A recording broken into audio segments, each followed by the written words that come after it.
its ups and downs. Turn your pretty face into an ugly frown. Seems that when I fix one thing.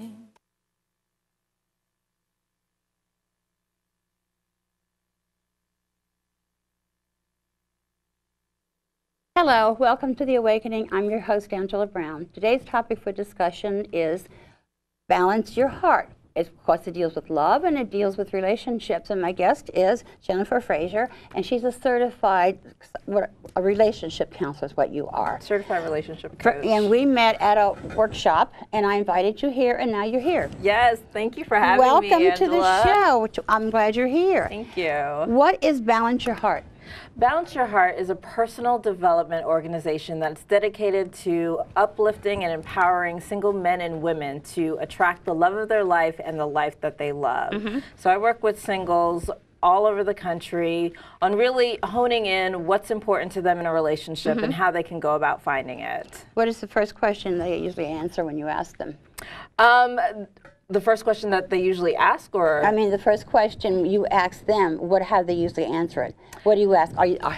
How did you find me? What are you doing here? Are you in love or what? How do you do it? I typically ask them, where would you like to see yourself in the next 6 to 12 months? You know, get an idea of what their vision is. You know, are they ready for a relationship? Are they just looking to get back into the dating scene, and are they doing, you know, what we call recreational dating? Or are they really looking for a long-term committed relationship? So really finding out where they are now, where they want to go. What made you want to do this, Jennifer?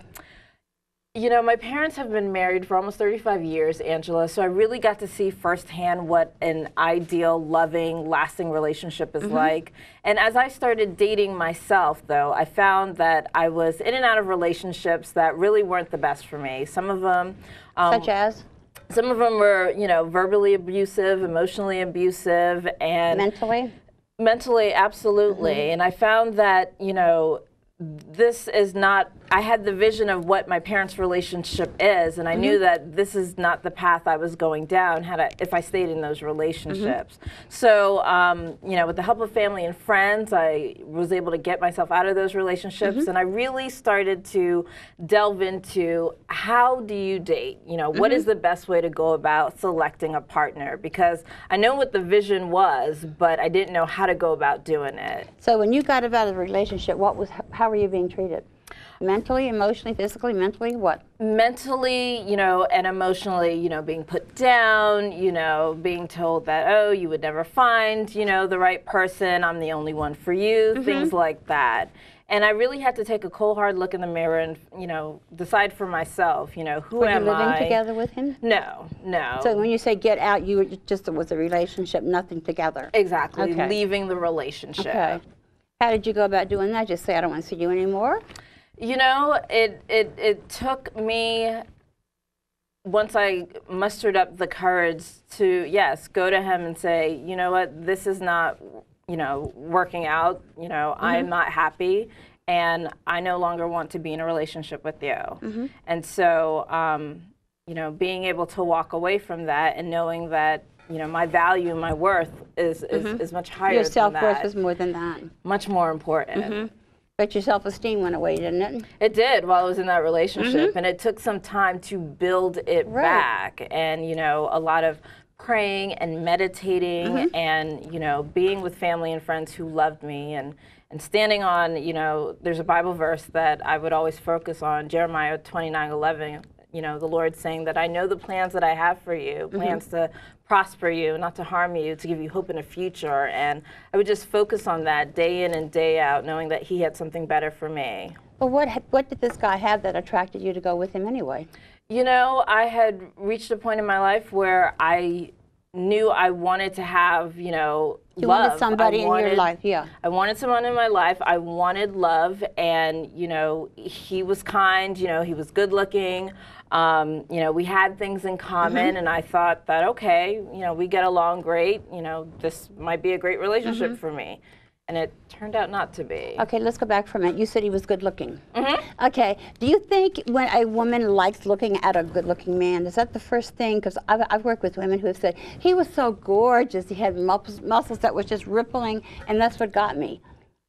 So think about that, though. It's one of the things that draws us in, sure. Sure, you know, it does. Attraction. Yeah, you know. the physical attraction. Absolutely, that's important.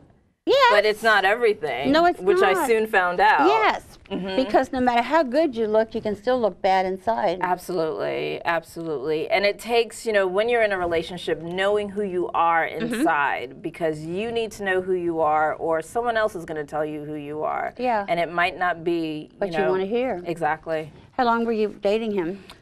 Gosh, we dated about, 8 months or so. Really? Yeah. Did you take him to meet your parents? No, he did not meet my parents. I was out of the house and everything, and, the timing and everything just never worked out. So. Your parents could have probably figured him out before you did. Yeah. Your mother could definitely. Definitely. Yeah. And, maybe that's part of the reason why I didn't take him, because I didn't want to hear anything. I was in that world. You were in your I zone. was in love, and that's all that mattered. You were in love. Explain to me and explain to my viewing audience, what does love feel like? I know it's a giddy feeling, and you think about that person, you get warm little flushes thinking about it. Absolutely. Love is intoxicating. Yes, it is. It's a drug. It's a drug, and there are so many different hormones that are going on inside of us when we're in that love phase. When we're in love, the whole warm, fuzzy, the attachment, the bonding to that person, they're who you think about day and night, know.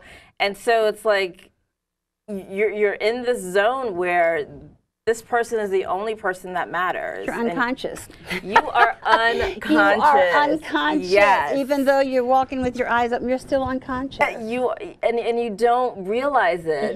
That's the thing. And so, they might be saying things or doing things, and you're not really clear at what's happening because you're still in this love phase. Yeah, you're in the love phase. It's like being in a sleep, like I said, unconscious. Exactly. And I think what a lot of people don't realize is that the phase lasts, for a certain amount of time. It doesn't last for a long time, does it? Not always, no. And it's a phase. So, once you exit out of that love phase, there's a different phase, that you two build upon. So it's not always there.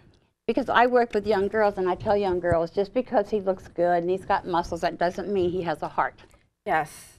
And these girls, I have 1, 2, 3, 4 children with these guys, and I guess I know too. It's sex that they think is the love. When he's making love to her, that is love. Right. But it's not. I call it a relief when I talk to these girls. I have to talk to them in a way that they're going to understand. Yes. They're being used. Yeah. And they don't like to hear that, but it's the truth. You're being used. And at the end of the day, he's not going to be around. He's not going to be around. He's gone on to the next girl. On to maybe right then when he's with you, he's still got 2 or 3 other girls on the side with more babies. Yeah. So. Yeah. And one of my passions, Angela, is to work with young girls I work with them all the time. Help them understand, what's going on and help them through that. Because especially when you're a teenager, I mean, you're not able to really see clearly. But we need to help them find self-worth. Yes, that's where it starts. It all starts with you. That's where I start with the self-worth program. But they really need to find their own inner strength. Yes. And look in the mirror if you're 500 pounds or 200 pounds or 50 pounds. And love yourself. Love yourself. I mean, if you want that hamburger, have it. Don't not eat it because you don't want John to look at you. Or maybe your booty doesn't stay as big as he likes, but don't do it for him. Do it for yourself. Absolutely. You need to know how to treat yourself well, to love yourself, to look at yourself in the mirror and know that you are valuable. Right. You are important, and you are deserving of love as well. Yes, and I think every woman deserves the best. Yes. I'm not saying fancy cars and mink coats and big diamonds, because, all women can't have that. But, I mean, it's nice to have a guy who'll open the door for you. Yes. And that shouldn't be negotiable. No, and quite pull honestly. the chair out so you can sit down. Absolutely. And talk to you while you're eating. Just don't sit and put it in your mouth, and don't talk back with you like that. Absolutely. I mean, attention. Attention. Someone who's attentive. Who wants to hear what I have to say.